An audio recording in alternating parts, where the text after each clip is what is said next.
सहनौ भुनक्तु सह वीर्यं कर्वावहै तेजस्विनावधीतमस्तु मा विद्विषावहै।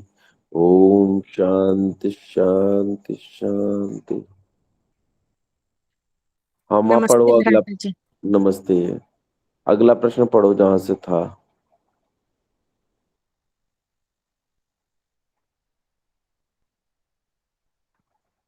माता जी हैं? नहीं है।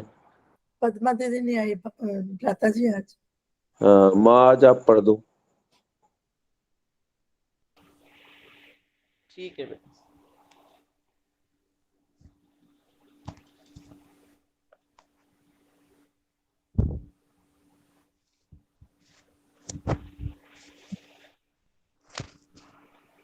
यही पढ़ना है। कितने ही लोग कहते हैं कि सूर्य घूमता है।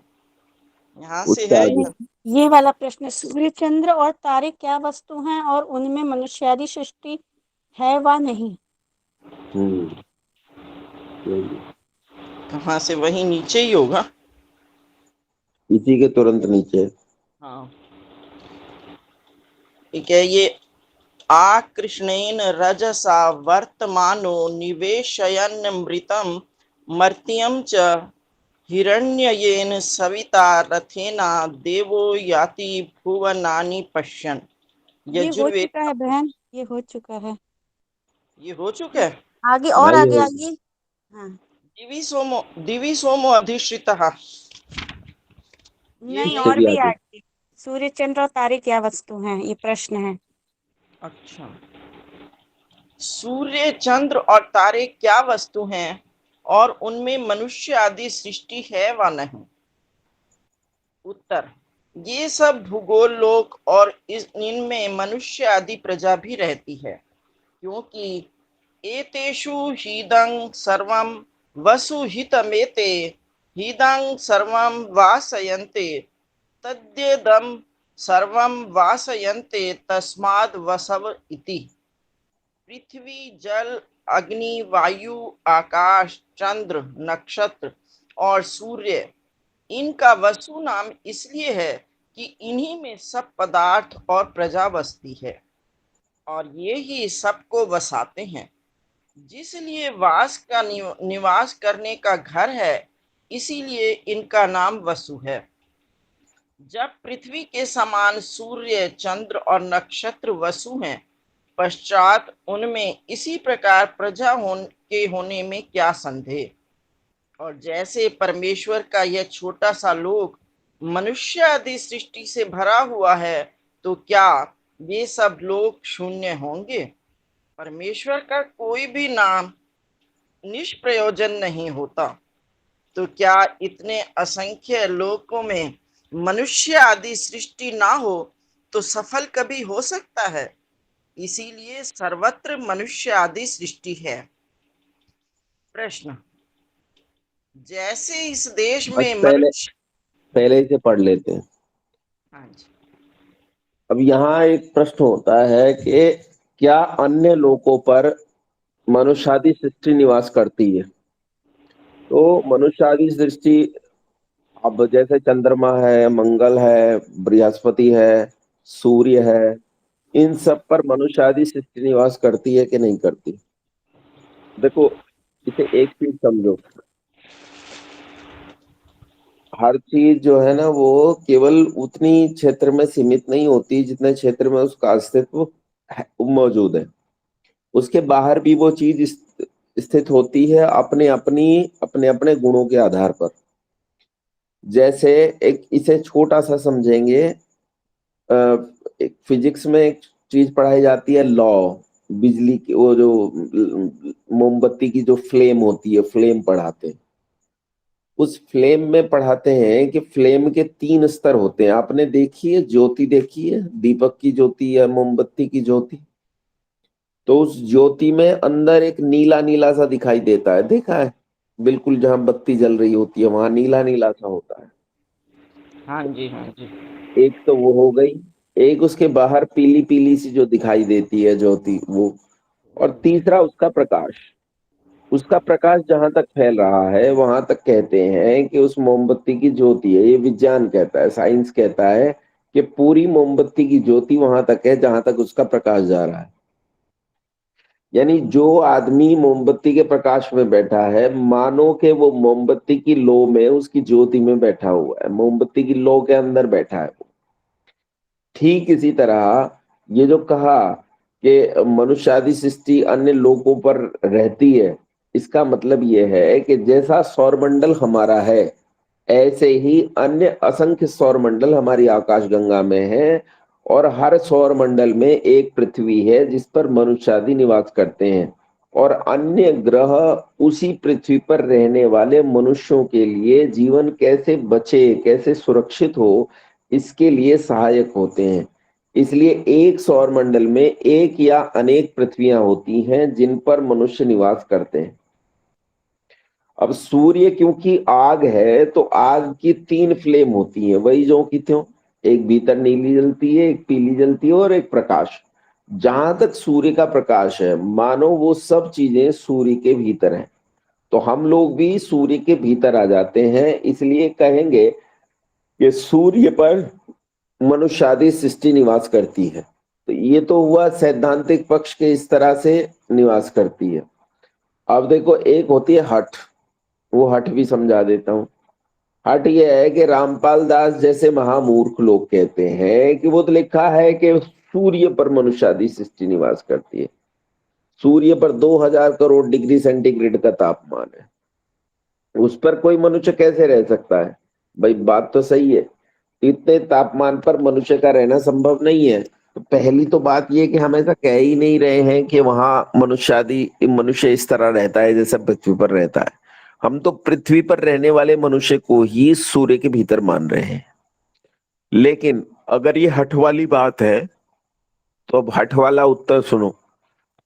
नासा जो दुनिया की सबसे बड़ी संस्था है खगोल विज्ञान की, अमेरिका की, नासा के वैज्ञानिकों की एक वेबसाइट है। इस वेबसाइट का नाम है, नोट कर लेना, कुछ लोग आप में से कुछ को प्रश्न के उत्तर देने पड़ते होंगे, www.theonian.com। इस पर उन्होंने अपने बहुत सारी रिसर्चेस को डाला है। इसी theonian.com पर उन्होंने कहा है कि सूर्य पर पर्याप्त हैलोजन की मात्रा है, मीथेन की मात्रा है, जिसके कारण वहां जीवन का होना संभव है। और वो कहते हैं सूरज की बाहरी सतह में मनुष्यों का होना पाया जा सकता है।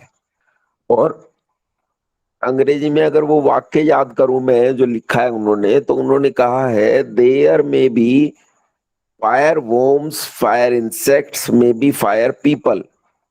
तो कहते हैं वहां फायर, आग्नेय प्रकार के कीड़े हो सकते हैं, आग्नेय प्रकार के कीट हो सकते हैं, और आग्नेय प्रकार के मनुष्य हो सकते हैं। आग्नेय मनुष्य मतलब जिनका शरीर अग्नि से बना हुआ है, जैसे हमारा शरीर मिट्टी से बना हुआ है, ऐसे उनका शरीर अग्नि से बना हुआ होगा। तो ऐसे मनुष्यों के होने की संभावना है। ये नासा के वैज्ञानिकों की टीम इस संभावना को जाहिर करती है। तो ये मैंने दोनों उत्तर आपको दे दिए। अब इसमें जो प्रश्न हो वो प्रश्न पूछो, मुझे पता है इसमें प्रश्न बहुत होंगे आप। आचार्य जी एक बार फिर से उसकी वेबसाइट का वो बताइए, www। थियोनियन, THEO THEO। NION। अच्छा, थियोनियन, www-थियोनियन। www.theonian.com। अच्छा ठीक है।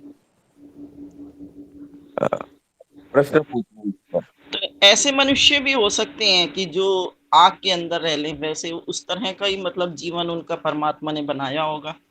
अच्छा, मैं एक बात बताओ, जैसे हम लोग रहते हैं तो हम यहाँ रहते हैं, घरों में रहते हैं अपने, और जल में जो मछली रहती है, जल में कभी डिस्कवरी चैनल खोल के बैठो तो देखो, आपको वहां पारदर्शी मछलियां दिखाई देंगी, बिल्कुल पारदर्शी, जिनके आर पार दिखाई देता है, कांच की तरह दिखाई नहीं देती वो पानी के अंदर, है ना। जल के अंदर ऐसे जलीय जीव हैं जो खाली बिल्कुल ऐसा लगता है कि जैसे पानी हाथ लगाओ जेली की तरह था, हाथ लगाओ फूट गया, खत्म हो गया। तो ऐसे बहुत सारे जीव पृथ्वी पर ही रहते हैं जो आश्चर्यचकित कर देते हैं। तो फिर सूर्य या अन्य ग्रहों पर ऐसे जीवों के हो जाने में क्या आशंका है? हालांकि मैं ये मानता हूँ, मैं सिद्धांत में मानता हूँ कि एक सौरमंडल में एक या अधिक पृथ्वियां हो सकती हैं और उन्हीं पृथ्वियों पर जीवन होगा, और उसके सारे ग्रह उपग्रह और तारा मिलकर उसी जीवन को चलाने में सहायक होते हैं। ठीक। किसी को कोई प्रश्न? रोशनी बहन जी नमस्ते आचार्य जी। नमस्ते, कोई प्रश्न? नहीं आचार्य, मैंने अभी खोला ही है, मेरे को पता नहीं लगा। सविता बहना, जी आचार्य जी। सवाल नमस्ते। तो नहीं? नहीं आचार्य जी। आचार्य चलो। जी, मैंने एक अंकित प्रभाकर जी की वीडियो देखी थी 8वीं क्लास की।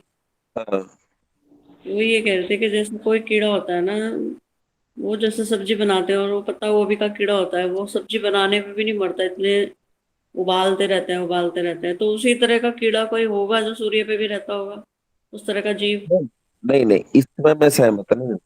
इसमें मैं इसलिए सहमत नहीं हूं क्योंकि वहां शब्द लिखा है, क्या मनुष्यादि सृष्टि निवास करती है, मनुष्यादि प्रजा निवास करती है।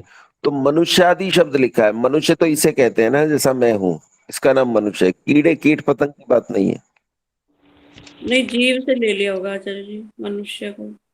अरे कैसे ले लिया जीव से जब मनुष्य लिखा है?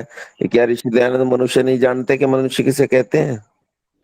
मतलब मैं उनकी बात से, दादाजी की बात से तो सहमत हूँ कि जीवन वहां है, लेकिन जीवन का मतलब है, ऋषि दयानंद ने केवल जीवन नहीं लिखा, वो जीवन लिखना चाहते तो जीवन ही लिखते। ऋषि दयानंद तो बारीक और छान कर लिखने वाले व्यक्ति हैं, वो ऐसे ही कोई बात नहीं लिख देते। वो एक शब्द पर लिखते हुए उसे हजार बार उसे विश्लेषण करते हैं, मन में हजार बार। तो ऋषि है वो, ऋषि, पंडित नहीं है। तो लिखता है तो उसके लिखने का कुछ मतलब, वो क भी लिखता है तो क के लिखने का अच्छा भी जी, आपकी मतलब। आवाज कट आचार्य रही जी है। आवाज कट रही है। आवाज क्यों कट रही है? अभी भी कट रही है? जी अभी तो नहीं। साफ आ बोलेंगे रही तो है। साफ आ रही है आचार्य जी हमारे पास तो। आता है कभी कभी, अब साफ आ रही है तो ठीक है, चलो आगे चलते हैं। तो इसमें किसी को प्रश्न नहीं है, समझ में आ गया। और जो प्रभाकर जी कह रहे हैं, वो प्रभाकर जी भी सही कह रहे हैं कि पृथ्वी मतलब वहां सूर्य पर, वो लिखा है theonian.com पर, यही लिखा है, there may be fire worms, fire insects, may be fire people. आग्नेय प्रकार के कीड़े हो सकते हैं, ठीक है ना। जैसे अभी देखो ना, मेरे बचपन में मेरे अच्छी तरह याद है, मैक्सिमम टेम्परेचर जो है वो हमारे यहाँ का, हमारे क्षेत्र का मैक्सिमम टेम्परेचर जो है 35-36 डिग्री जाता था। लेकिन अब तो 40-42-45 डिग्री तक जाने लगा है। और हम इस 40-42-45 डिग्री को भी सहने लगे हैं। पहले हम 35-36 डिग्री पे ये कह देते कर, बाप रे जले जा रहे हैं, मर जाएंगे, ये हो जाएगा वो हो जाएगा, है। बल्कि उल्टा ये होता है। इसी रविवार को मैं पढ़ रहा था गुरुकुल में बैठा हुआ, तो बच्चे जो है रविवार का दिन क्योंकि छुट्टी रहती है, अपने कपड़े वपड़े धोते हैं, अपना काम करते हैं, तो कुछ बच्चे भयंकर धूप में, बिल्कुल दोपहर का समय था, भयंकर धूप में, उस खिली हुई धूप में खेल रहे थे। तो मैं उन पर बिगड़ रहा था, अरे नालायकों, तुम्हें धूप लग जाएगी, कितनी तेज धूप हो रही है, तुम्हें क्या गर्मी नहीं लगती? मुझे पंखे के नीचे भी मेरी बुरी हालत है, सहन नहीं हो रहा, तुम वहां कैसे खेल रहे हो? लेकिन फिर मैंने बैठ के सोचा कि जब मैं छोटा था तो मैं भी तो ऐसे दिन, सारे दिन उसमें धूप में खेलता था। रविवार के दिन सारे दिन क्रिकेट खेलना, इधर से उधर भागे घूमना, सारे दिन धूप में। पर मैं ये भी सोच रहा था कि तब केवल 35-36 डिग्री तक का टेम्परेचर होता था, अब 42-45 डिग्री का टेम्परेचर हो रहा है। तो मनुष्य का सामर्थ्य बढ़ता जा रहा है, धीरे धीरे यही सामर्थ्य बढ़ता गया तो ऐसा भी हो सकता है कि हम 100 डिग्री सेंटीग्रेड पर भी आसानी से सरवाइव करना शुरू कर दें, है ना। मैं चलो। इसी बात पे ही कह रही हूँ, मैं भी यही वो कर रही हूँ कि जैसे बहुत सारे मतलब जब हम लोग वो होते हैं, जैसे शीत प्रदेश में जो लोग रहते हैं, यूरोप में गए, वहां पे 30 डिग्री टेम्परेचर को भी इतना ज्यादा मानते हैं वो लोग, क्योंकि वहां कभी रहा नहीं। या जो बर्फ में -50 में रहते हैं, उनको भी बॉडी को वैसे ही आदत हो जाती है। तो इस तरह से इम्यूनिटी भी बढ़ती जाती है ना। और हम तो 30 डिग्री पे एसी चला के बैठते हैं, 30 तो हमें एसी चला के कहते हैं देखो कमरे में ठंडक है। और वहां पे एसी होता ही नहीं है, इसीलिए कि 30 डिग्री में वो कहते हैं ऐसे लगता है कि जैसे हम झुलस गए हैं। वहां के लोग बोल रहे थे कि 30 डिग्री में भी यहाँ गर्मी होने पे ऐसे लगता है जैसे बहुत ज्यादा गर्मी हो गई है। यहाँ भी जब वहां के खिलाड़ी खेलने आते हैं तो मुंह पे वैसलीन वगैरह लगा के रखते हैं, नहीं तो वो वाकई जल जाते हैं। हाँ जी, हाँ जी। चलो आगे पढ़ो। इसी वहां का की धूप है ना बहुत तेज होती है, ऐसा नहीं होती है। प्रश्न, जैसे इस देश में मनुष्य आदि सृष्टि की आकृति अवयव है, वैसे देखो ही अन्य लोकों में भी होती है विपरीत। देखो कविता है ना, कविता में जी जी। क्या लिखा है? जैसे यहाँ मनुष्य आदि सृष्टि की आकृति और रूप और अवयव आदि है, क्या ऐसा ही वहां भी होगा? तो इसमें इसके उत्तर में लिखा है कि कुछ कुछ भेद हो सकता है, जैसे दक्षिण अफ्रीका में और चीन के लोगों में कुछ कुछ भेद है। ये छोटे से, वो लंबे लंबे, ये काले काले, वो गोरे गोरे, इनकी आंखें धसी हुई, उनकी निकली हुई, इनके बाल जले हुए से, उनके सीधे सीधे। ये थोड़ा थोड़ा आकृति का भेद होना तो संभव है, लेकिन है मनुष्य ही। हाँ पढ़ दो माँ, पूरा पढ़ दो। लेकिन आचार्य जी ऐसा लग नहीं रहा, क्योंकि अभी इतनी दूर से जले जा रहे हैं तो वहां तो कुछ मुश्किल ही है। कोई नहीं, मैं तुझे एक दिन लेके चलूंगा सूरज पे, तब दिखाऊंगा। और गर्मी ज्यादा है तो हम रात में चलेंगे। उत्तर, चलो कुछ पढ़ो। कुछ कुछ कुछ आकृति में भेद होने का संभव है। जैसे इस देश में चीने, हबशी और आर्यावर्त, यूरोप में अवयव और रंग रूप आकृति का थोड़ा थोड़ा भेद होता है, इसी प्रकार लोक लोकांतरों में भी भेद होते हैं। परंतु जिस जाति की जैसी सृष्टि इस देश में है, वैसी हाँ जाति की सृष्टि अन्य लोकों में भी है। बिल्कुल, जैसे यहाँ फेफड़े हैं, जैसे यहाँ किडनी है, जैसे यहाँ श्रोत्र है, नासिका है, चक्षु है, वैसा ही वहां भी है, लेकिन थोड़ा थोड़ा भेद हो सकता है। हो सकता है वहाँ थोड़ा ज्यादा दुबले किस्म का व्यक्ति होता हो, या अधिक लंबा होता हो, या बहुत छोटा ठिगना सा होता हो, या मतलब भेद हो सकता है। मतलब यहाँ भी भेद होता है। हम देखते हैं भारत के मनुष्य और चीन के मनुष्य में अंतर है, भारत के मनुष्य में ऑस्ट्रेलिया के मनुष्य में अंतर है, भारत के मनुष्य में अफ्रीका और लंका के मनुष्य में अंतर है, यहाँ तक कि उत्तर भारत और दक्षिण भारत के मनुष्य में अंतर है। तो अब जब ये तो एक ही पृथ्वी पर अंतर आ रहा है, जब लोक ही बदल जाएगा, तब लोक बदलने पे कितना बड़ा अंतर पैदा हो जाएगा, ये कल्पनीय विषय है। ठीक है, चलो आगे पढ़ो। ये जो एलियन होते हैं, ये भी तो यही दिखाते हैं ना कि दूसरे लोग के लोग हैं एलियन। हाँ भाई, एलियन ही कह रहे हैं उन्हें। भाई दूसरे लोग का व्यक्ति कह लो, एलियन कह लो, अंग्रेजों ने उसका नाम एलियन रख लिया। हाँ, उनकी बनावट थोड़ी सी अलग ही दिखाते हैं ना, आठ हाँ, आठ में। वो तो बहुत अजीब बना देते हैं। कान अजीब है तो जादू धूप खाता है। आचार्य जी इसको भी सब भूगोल लोक ही कहेंगे, सूर्य चंद्र को भी हाँ सब भूलोक है, के भाग को भूलोक कहेंगे। और क्या, सब पृथ्वी है। सूर्य चंद्र भी पृथ्वी में आते हैं। सूर्य चंद्र को हम भू कह सकते, भूगोल बार बार लिखा है ऋषि दयानंद ने, ये सब भूगोल, ये सारे भूगोल, सबको भूगोल कह सकते हैं हम। सूर्य चंद्र भी मतलब कि पृथ्वी में आते हैं। भू का मतलब क्या होता है? भू, भू का मतलब धरती। हाँ जी। सब, हाँ चलो। वैसी जाति ही की सृष्टि अन्य लोकों में भी है। जिस जिस शरीर के प्रदेश में नेत्र आदि अंग हैं, उसी उसी प्रदेश में लोकांतर में भी उसी जाति के अवयव भी वैसे ही होते हैं। जैसे जैसे हमारी खोपड़ी में आंख है ना, वैसे जैसे मछली अलग प्रकार की होती है, मछली के शरीर में आंख होती है, मछली की खोपड़ी अलग नहीं होती है कि खोपड़ी अलग हो, जैसे हमारी गर्दन से खोपड़ी अलग हो जाती है और आंख खोपड़ी में है। मछली का तो पूरा शरीर ही एक होता है, शरीर में आगे की तरफ आंख होती है। तो जैसे यहाँ मछली होती है वहां भी मछली होगी, थोड़ा थोड़ा रंग रूप और चीजों का भेद हो जाएगा। जैसा यहाँ मनुष्य वैसा वहां भी मनुष्य होगा, थोड़ा बहुत रंग रूप आकृति का भेद हो जाएगा। लेकिन जिस शरीर के जिस क्षेत्र में जो अंग है उस क्षेत्र में वही अंग वहां भी है। चलो माँ।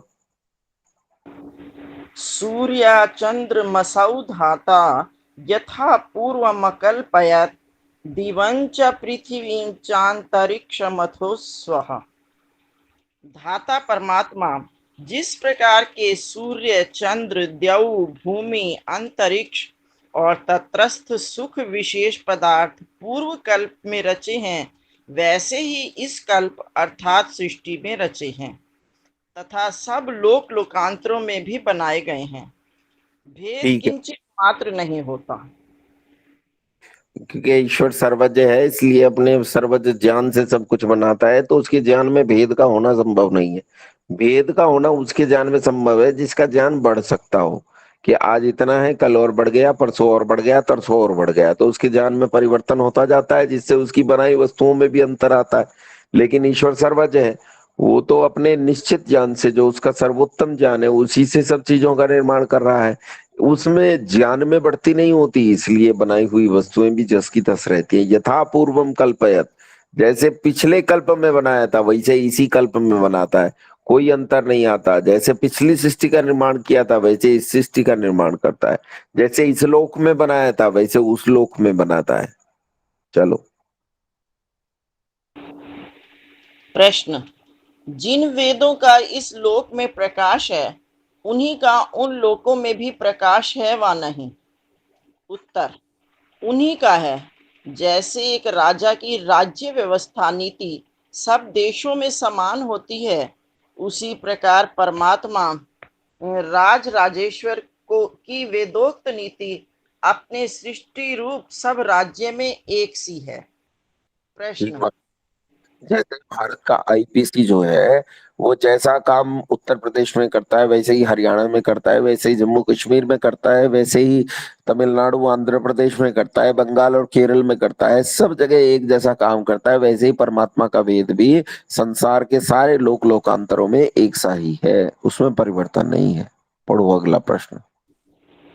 प्रश्न, जब ये जीव और प्रकृतिस्थ तत्व अनादि और ईश्वर के बनाए नहीं हैं, तो ईश्वर का अधिकार भी इन पर ना होना चाहिए क्योंकि सब स्वतंत्र हुए। उत्तर, जैसे राजा और प्रजा समकाल में होते हैं और राजा के अधीन प्रजा होती है, वैसे ही परमेश्वर के अधीन जीव और जड़ पदार्थ हैं। जब परमेश्वर सब सृष्टि को बनाने, जीवों के कर्म फल के देने, सबका यथावत रक्षक और अनंत सामर्थ्य वाला है, तो अल्प सामर्थ्य भी और जड़ पदार्थ उसके अधीन क्यों न हो। इसलिए जीव कर्म करने में स्वतंत्र, परंतु कर्मों का फल भोगने में ईश्वर की व्यवस्था से परतंत्र है। वैसे ही सर्वशक्तिमान सृष्टि, संहार और पालन सब विश्व का करता है। इसके आगे विद्या, अविद्या, बंध और मोक्ष विषय में लिखा जाएगा। यह 8वां समोल्लास पूरा हुआ। ठीक है, कोई प्रश्न? कोई प्रश्न तो नहीं है यहाँ? आचार्य जी, मेरे को वो पहला क्लियर नहीं हुआ कि भूलोक, अंतरिक्ष लोक और फिर द्यूलोक किसको कहते हैं? कौन बताएगा पहले? अभी में आप लोगों में से पूछते हैं, बताओ कौन बताएगा? द्यूलोक तो आचार्य मैं बताऊं, बताओ। द्यूलोक तो सूर्य उदय होता है हम्म। सूर्य और को बोलते अंतरिक्ष हैं। अंतरिक्ष ये जो है खाली नहीं होता है शायद, है ना? नहीं, सैटेलाइट वगैरह जो रहते हैं। नहीं, जो खाली स्थान है जो हमें दिखाई दे रहा है हाँ, वो तो है वो अंतरिक्ष, अंतरिक्ष है। और हाँ, द्यूलोक वो है जहाँ सूर्य उदय, वो और नहीं, पृथ्वी लोक जहाँ में हम रहते ही हैं। जहाँ ग्रह नक्षत्र होंगे। नहीं, इस ब्रह्मांड से भी ऊपर एक लोक होता है, उसको अंतरिक्ष लोक बोलते हैं। नहीं, ये जो खाली स्थान है उसको अंतरिक्ष बोलते हैं। और द्यो? द्यू सूर्य को कहते हैं। मतलब जहाँ प्रकाश, जो यहाँ प्रकाश है वो द्यूलोक है। तो प्रकाश तो यहाँ भी है। लेकिन ये स्वयं का प्रकाश नहीं है ना, तो ये तो सूर्य का प्रकाश है इसलिए। सब जगह सूर्य का ही प्रकाश है, सब जगह स्वयं का प्रकाश कहाँ है? हाँ, तो स्रोत तो सूर्य ही है ना, इसलिए। जहाँ सूर्य, चंद्र, नक्षत्र, ब्रह्मांड, आकाश गंगा ये सब रहती है, ये द्यूलोक है। देखो आदर्श बहन जी, धरती तो ये धरती है ही, धरती तो समझ में आ गया, तो विशेष बात नहीं है। हैं? अंतरिक्ष की अंग्रेजी होती है स्पेस। स्पेस मतलब जगह। जगह मतलब जिसमें कुछ रखा जा सकता है उसे जगह कहते हैं। कहीं पृथ्वी रखी जा सकती है, शुक्र रखा जा सकता है, ये सब चीजें। तो जिसमें अंतरिक्ष यानी जो जगह है, स्पेस है, खाली जगह है, उसका नाम हुआ अंतरिक्ष लोक। और द्यूलोक, द्यूलोक मतलब जहां प्रकाश, जो प्रकाश स्रोत है ना, उसे द्यूलोक कहते हैं। जहां से स्रोत है उस स्रोत को द्यूलोक कहते हैं। ठीक है? क्या हाँ जी, हुआ ठीक अगर? है। हाँ जी। ठीक है, हाँ जी। चलें आगे। चलो, तो ये आज हमारा 8वां समोल्लास पूरा हो गया। और अच्छा जी, इसमें हाँ आपने वो एक बस कोई वेबसाइट बता रहे थे ना कुछ, हाँ, उसके बारे में आपने क्या बताया? वो मेरा निकल गया, मुझे पता नहीं लगा। वो www.theonian.com के नाम से एक वेबसाइट है, जो नासा के साइंटिस्ट की वेबसाइट है। ये उस थियोनियन क्या? वेबसाइट थियोनियन की स्पेलिंग बताना। THEO। कैपिटल? नहीं, कैपिटल नहीं होता, वेबसाइट में हमेशा स्मॉल अच्छा, लेटर्स मिलते हैं। ठीक है जी, हाँ जी। थियो, THEO। THNION। अच्छा जी, ठीक है। union.com। तो वो ऑनियन की कहते जगह हैं। द अनियन बोल देते। हैं? द अनियन बोल देते। हाँ, सही कहा वैसे, स्पेलिंग अच्छे से बताने के लिए। तो ये जो वो संभावना व्यक्त करते हैं कि सूर्य पर जीवन हो सकता है 2000 करोड़ डिग्री सेंटीग्रेड पर, जहां दुनिया में लोग यकीन करने के लिए तैयार नहीं है कि क्या इतने भयंकर तापमान पर कोई पदार्थ रह सकता है, क्योंकि वहां तो गैसीय अवस्था में सब कुछ है। तो वहां गैसीय अवस्था में क्या कोई वस्तु रह सकती है? तो ये वैज्ञानिक ये संभावना व्यक्त करते हैं, ये आशंका व्यक्त करते हैं कि हाँ, सूरज की बाहरी परत में हेलोजन और मीथेन, इसके अलावा जो दूसरी गैसेज हैं, जो जीवन के लिए सबसे उपयोगी गैसेज हैं, उन गैसेज की पर्याप्त मात्रा है, जिसके कारण ऐसा लगता है कि सूरज की बाहरी सतह पर मनुष्यों का होना संभव है, वहां मनुष्य हो सकते हैं।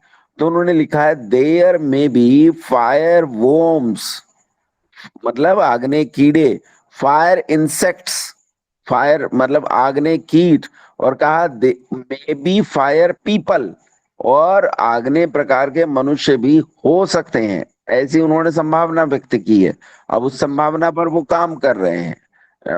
कब तक उनके काम का रिजल्ट आ जाएगा वो एक अलग विषय है, लेकिन वहां भी उन्होंने ऐसे मतलब कीट और कीड़े और मनुष्यों के होने का प्रसंग सोचा है, जिस पर आम आदमी सोचता नहीं है, उस पर वैज्ञानिक सोच लेता है। आचार्य ठीक जी, है। कितना टेम्परेचर है वहां पर तो? वहां पर दो वनस्पति भी उसी प्रकार की होगी। 2000 करोड़ डिग्री सेंटीग्रेड। अब पता नहीं, 2000 करोड़? देखो वनस्पति है कि नहीं है, ये सब चीजें नहीं है, क्या है वैसे क्या तो नहीं है ये स्पष्ट नहीं कहा आगे- जा सकता। लेकिन इतना ही कहा जा सकता है, हालांकि मैं सिद्धांत रूप में ऐसे मानता हूं कि सूर्य के गुरुत्वाकर्षण में बंधे हुए सारे ग्रह सूर्य के भीतर ही हैं। तो पृथ्वी भी सूर्य के भीतर है, इसलिए पृथ्वी पर जो मनुष्य रहते हैं उन्हें सूर्य के भीतर ही माना जाएगा। और इसी तरह शायद ऋषि दयानंद ने लिखा है। लेकिन जो दूसरी संभावना है जिसे लोग असंभव करते हैं, उस असंभव के लिए भी वैज्ञानिकों ने तर्क दिए हैं कि संभव हो सकता है। आचार्य जी, वनस्पति कैसे रह सकती है फिर? वनस्पति के बिना मनुष्य कैसे रहेगा? वही तो लाली मैंने ये तो जो कह ही जहाँ दिया। पर टेम्परेचर होगा उसके अकॉर्डिंगली ही वो सेट हो जाता है। भाई वहां के संबंध में हम संभावना ही व्यक्त करते हैं स्पष्ट तौर पे। मैं तो सूरज पे गया भी नहीं, एक बार भी नहीं, तो मुझे पता नहीं है कि वहां वनस्पति है कि नहीं है, जल है कि नहीं है, समुद्र है कि नहीं है, वहां मनुष्य है कि नहीं। अब जैसा वैज्ञानिकों का तथ्य है वो मैंने बता दिया कि ऐसा ऐसा वो मान रहे हैं कि ये हो सकता है, संभावना व्यक्त कर रहे हैं। और मैं जो जिस सिद्धांत को मानता हूँ वो सिद्धांत मैंने बता दिया। मैं तो सिद्धांत यही मानता हूँ कि मनुष्य पर जो सृष्टि रहती है वो सूर्य के भीतर है।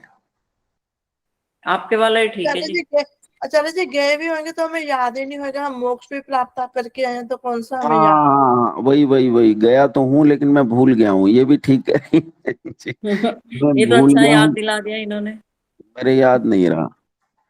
चलो अब बात करते हैं आचार्य आत्मा। जी, हाँ कुछ सत्यार्थ प्रकाश में भी गलतियां हो सकती हैं।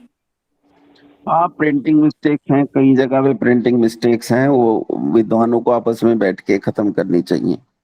कई कुछ सारी लोग ये प्रिंटिंग मिस्टेक, वो कई लोग ये सारी। कहते हैं कि इसमें बहुत सारी गलतियां, आप लोग इसलिए नहीं मानते क्योंकि उन पे आस्था रखते हो ऋषि दयानंद पे। और जैसे आसाराम पे आस्था रखने वाले उनको गलत नहीं मानते, वैसे ऋषि दयानंद को आर्य समाजी गलत नहीं मानते। ऐसा नहीं ऐसा नहीं, बोलो। नहीं ऐसा नहीं है। देखो, सत्यार्थ प्रकाश में सैद्धांतिक त्रुटि का होना संभव नहीं है। सैद्धांतिक त्रुटि का होना संभव इसलिए नहीं है क्योंकि सत्यार्थ प्रकाश वेद को ही ट्रांसलेट किया गया है। ये समझो जैसे वेद है तो वेद के सिद्धांतों को ही ट्रांसलेट करके हिंदी में लिखा गया है। और लिखा किसने है? किसी आसाराम बीसाराम ने नहीं लिखा है, ऋषि ने लिखा है, ऋषि ने। समझ रहे हैं? ऋषि कौन थे? ऋषि दयानंद। ऋषि दयानंद कौन? ऋषि दयानंद से किसी ने एक बार पूछा था कि यदि आप कपिल और कणाद के सब नहीं, उनसे पूछा था कि क्या आप ऋषि हो? तो ऋषि दयानंद ने कहा था यदि मैं कपिल और कणाद के समय में पैदा होता, पतंजलि, यास्क और कात्यायन के समय में पैदा हुआ होता, तो मेरी गिनती वहां सामान्य विद्वानों में की जाती। लेकिन मैं ये मानता हूं, मेरा हृदय ये कहता है कि ये ऋषि दयानंद का बड़प्पन है कि वो ऐसा कह रहे हैं कि मैं कात्यायन, पतंजलि, यास्क और पाणिनि के काल में पैदा होता तो मैं सामान्य विद्वानों में गिना जाता। मुझे ऐसा लगता है, जैसे मैंने अन्य ऋषियों को पढ़ा है, ऋषि दयानंद को पढ़ा है, मुझे ऐसा लगता है कि ऋषि दयानंद अगर उन ऋषियों के काल में पैदा हुए होते तो वो उन ऋषियों के लिए भी अत्यंत पूजनीय होते। मतलब वो अद्भुत है। ये मैं श्रद्धा से नहीं कह रहा हूं, ये मैं तत्वतः कह रहा हूं, ये मैं योग्यता से कह रहा हूं ऋषि की। ये मैं दयानंद की योग्य, मैं अंधभक्त नहीं हूं ऋषि दयानंद का। लेकिन मैं उस पदार्थ की योग्यता को कैसे नकार सकता हूं जिस पदार्थ की जैसी योग्यता है। अब अग्नि की योग्यता जला देने की है तो इस योग्यता को कौन नकार सकता है? जल की योग्यता शीतलता की है तो इस योग्यता को कौन नकार सकता है? उस मनुष्य की ऐसी योग्यता थी, इसलिए मैं ऐसा कह रहा हूं। मैं अंधभक्त बिल्कुल भी नहीं हूं ऋषि दयानंद का। और ऋषि दयानंद की जब किसी बात को समझता हूं तो हर बात को संदेह की दृष्टि से देखकर और तभी उसे समझने का प्रयास करता हूं। ऋषि दयानंद मतलब अच्छा जी, जो ऐसा बोलते हैं हम उन्हें क्या बोले? कुछ भी नहीं बोलना। वो ऋषित्व शब्द को नहीं समझता। जब वो ऋषित्व शब्द को समझ, जब जान जाएगा ना ऋषि किसे कहते हैं, तब वो भी समझ जाएगा। जब तक नहीं समझेगा तब तक कितना समझा सकते हो? जितना समझा सकते हो उतना समझाओ। और ये गारंटी तो कोई भी नहीं उठा सकता कि वो सबको समझा सकता है। कौन? ऋषि दयानंद भी सबको नहीं समझा पाए, परमात्मा भी सबको नहीं समझा पाता। सबको तो कोई भी नहीं समझा पाता। तुम क्यों समझती हो कि तुम सबको समझा दोगी? ठीक है, ये अगर हम ऐसा समझते हैं कि हम सबको समझा देंगे तो ये हमारा अहंकार है। हम सबको नहीं समझा सकते भाई। ठीक है, अब चलो आठवें जी, समोल्लास। सबको हम नहीं समझा सकते, लेकिन हम ये तो बता सकते हैं कि आसाराम कहाँ थे और वो कहाँ है, वो समझने की कोशिश ही नहीं करते। नहीं तो अब जब कोई समझने की कोशिश ही नहीं कर रहा तो फिर कैसे समझा देगी? भाई पढ़ने के लिए दो चीजों का होना जरूरी है। एक, मैं जब पढ़ता था, मतलब मेरे अच्छी तरह याद है कि मैं पढ़ता था ग्रेजुएशन में, तो उस समय एक पुस्तक पढ़ी थी मैंने, राम गीता। तो राम गीता क्या है? चिन्मयानंद मिशन नाम का एक संगठन है इस देश में जो स्पिरिचुअल चीजों पे काम करता है, आध्यात्मिक चीजों पे। तो उन्होंने एक राम गीता लिखी है। राम गीता में उन्होंने लिखा है कि जब राम जी लौट आए जंगल से तो वो लक्ष्मण को उपदेश कर रहे हैं। तो लक्ष्मण को अकर्म का उपदेश करते हैं। जहां गीता में श्री कृष्ण अर्जुन को कर्म का उपदेश करते हैं, वहां राम जी अकर्म का उपदेश करते हैं। और जब वो उपदेश कर रहे होते हैं तो लक्ष्मण कहता है कि भ्राता जी, इतने लोग मैंने देखे जीवन में, और बड़े बड़े लोग आपके पास आए, उन्होंने आपसे प्रश्न पूछे, आपने उन्हें उत्तर भी दिए, लेकिन ये उपदेश तो मैंने करते हुए नहीं देखा आपको किसी को, कि आपने ये उपदेश किसी को किया हो। तो वहां भगवान राम कहते हैं कि देखो, किसी उपदेश के होने के लिए दो चीजों का होना बेहद जरूरी है। दो पात्र होने चाहिए। एक पात्र है कहने वाला और एक पात्र है सुनने वाला। अगर सुनने वाला पात्र न हो तब भी उस बात को नहीं कहा जा सकता, और कहने वाला पात्र न हो तब भी उस बात को नहीं कहा जा सकता। तो अब सुनने वाला जिज्ञासु नहीं होगा, जानने के लिए तैयार नहीं होगा, समझने और पढ़ने के लिए तैयार नहीं होगा, तो तब आप समझिए कि तब उसका कोई लाभ नहीं है। आप जो कह रहे हैं वो केवल वाग विलास बनकर रह जाएगा। लेकिन अगर सुनने वाला पात्र है तो बात उस पात्र में चली जाएगी। पात्र मतलब बर्तन। जैसे बर्तन होता है तो बर्तन में आप पानी डालते हैं तो उसमें पानी आ जाएगा, क्योंकि वो पात्र है। लेकिन अगर वही पात्र उल्टा हो, औंधा रखा हो, तो उस पर पानी डालते जाइए, वो सारा पानी बाहर बह जाएगा। तो ऐसे मूर्खों के, अब रामपाल दास को उसके चेले जो है भगवान मानते हैं, उसने भी एक 40 मिनट का वीडियो जारी कर रखा है जिसमें वो सिद्ध कर रहा है कि मैं ही भगवान हूँ। 40 मिनट के उस वीडियो में अब वो भगवान कैद है, जेल में पड़ा है, और छटपटा रहा है कि किसी तरह जेल से छूट जाओ, छूट नहीं पा रहा है भगवान। तो ये अब सबको नहीं समझा सकते। मुसलमान को कैसे समझाओगे भाई, जो ये मानता है कि 70 हूर होती हैं। अब ये सोचो, एक आदमी को 70 हूर मिलेंगी, और वहां लिखा है कि 70 हूरों में से हर हूर की ऊंचाई 170 फीट होगी। बताओ, 170 फीट की हूर की तो शक्ल ही नहीं देख पाएगा, कहाँ उसका चेहरा होगा, कहाँ। 130 फीट मैंने सुना था इनके वीडियो हाँ, में। तो बिल्कुल ठीक बात है। अब मैं थोड़े उनके हुरों की याद कर रहा हूँ लंबाई, मतलब मुझे ये पता था कि बहुत ज्यादा लिखी है। और ये भी लिखा है, ये भी कहते हैं महामूर्ख लोग कि जब व्यक्ति उस हूर के साथ सहवास करेगा तो एक ही हूर के साथ 17 वर्ष तक सहवास करेगा निरंतर। अब सोचो, 72 हूर है, और जो इसकी पत्नी जन्नत में गई है, वो बेचारी पत्नी तो तब तक उसका क्या रहेगा, कहाँ रहेगी, जब तक वो 72 हूरों के साथ रहेगा। क्या मूर्खता की बातें हैं, और वो लोग भी समझने के लिए तैयार नहीं है। तो फिर इन लोगों को ही समझाना, कुछ आप सबको नहीं समझा सकते। पहले तो ये बात मन में धारण करो कि आप प्रत्येक व्यक्ति को नहीं समझा सकते।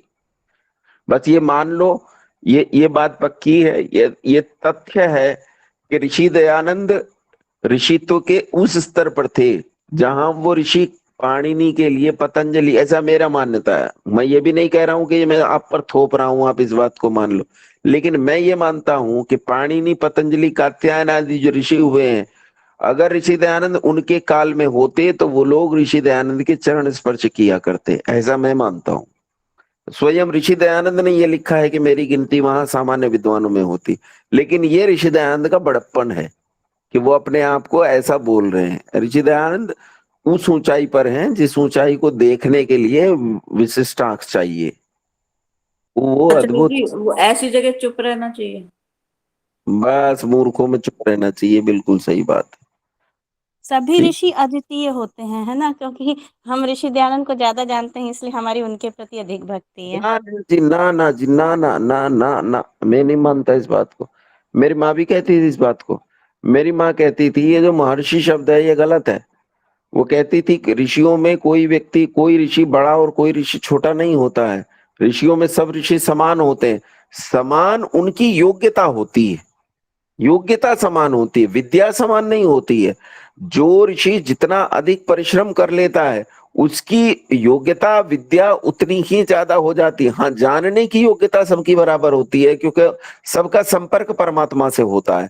लेकिन अब किसी एक ऋषि ने किसी एक विषय पे, अब मान लेते हैं ऋषि पाणिनि ने व्याकरण पे काम किया, तो उन्होंने व्याकरण ही पे काम किया है। अगर आप देखें तो अलग अलग ऋषियों ने, किसी ने आयुर्वेद पे काम किया है, किसी ने किसी चीज पे काम किया है, कि स्पेशलाइज चीजों में काम किया है लोगों ने, लेकिन ऋषि दयानंद ने स्पेशलाइज चीजों पे काम नहीं किया है। ऋषि दयानंद ने अगर आप देखें तो सारे दर्शनों पे उनकी अभूतपूर्व योग्यता है। इसके अलावा सोशल साइंस पे जो ऋषि दयानंद ने काम किया है वो तो कोई कर ही नहीं सका है। भाई ऋषि मनु ने सोशल साइंस पे काम किया तो ऋषि मनु ने सोशल साइंस पे ही काम किया है, फिर योग दर्शन पे नहीं किया। पर दयानंद ने दोनों पे किया है। वो योग दर्शन पे भी उतना ही किए हैं, सांख्य पे भी उतना ही किए हैं, वैशेषिक पे भी उतना ही किए हैं, उतना ही सोशल साइंस पे किए हैं, उतना ही राज विद्या पे किए हैं। उन्होंने उन सारी चीजों पे उतना ही काम किया है जितना अन्य ऋषियों ने किया है, जबकि अन्य ऋषियों ने एक एक विषय को लेके उसमें उन्नति की है। योग्यता समान है सबकी।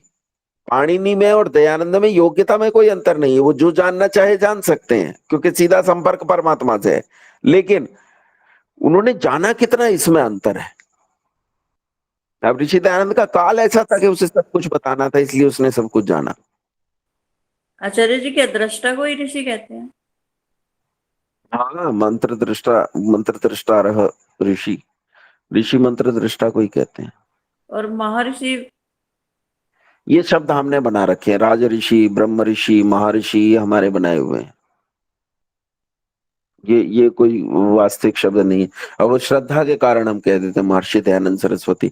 अब मुझे बचपन से फीड किया गया है, माँ जब पढ़ाती थी तो वो ये कहती थी कि ऋषि ऋषि ऋषि, अगर महर्षि कहने से चिढ़ जाती थी है तो अब, लेकिन फिर भी मैं अपने आप को महर्षि दयानंद सरस्वती कहने से खुद को नहीं रोक पाता हूँ, क्योंकि मेरी उसमें आगाज, मतलब मेरी दयानंद के संबंध में थोड़ी अलग प्रकार की बुद्धि है।